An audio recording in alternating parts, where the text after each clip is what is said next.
Hello' বন্ধু বান্ধৱীসকল, নমস্কাৰ আপোনালোকক। আজি আপোনালোকক মই ভেদাইলতা আৰু যিটো বলিয়না মাছৰ সৈতে বনাই দেখুৱাম ৰেচিপি এটা। চাব, আপোনালোকে ভেদাইলতা খায়নে নাই ক'বচোন, আৰু খাই যদি কেনেকৈ বনাই ক'ব। আৰু এতিয়া আমি বেলেগ ধৰণে বনাইছোঁ। এয়া তাৰপাছত আমি পাতবোৰ ধুনীয়াকৈ কোমলি পাতবোৰ ধুনীয়াকৈ পিচি ল'লোঁ। এয়া মাছ, বলিয়না মাছ, আৰু মোৱা মাছো আছে, মিক্স আছে। ভাজি ল'লোঁ ধুনীয়াকৈ। আৰু ইয়াত বেছি বস্তু এড কৰা নাই, খালি তেল অলপমান আৰু আপোনাৰ নহৰু আদা, বাছ আৰু একো নাই। মাছকেইটা ঢালি দিলোঁ।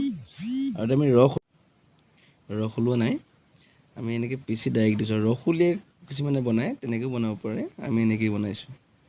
এতিয়া ঢালি দিলোঁ পানী, উতলাম এতিয়া ঠিকছে। উতলাব লাগিব দেই।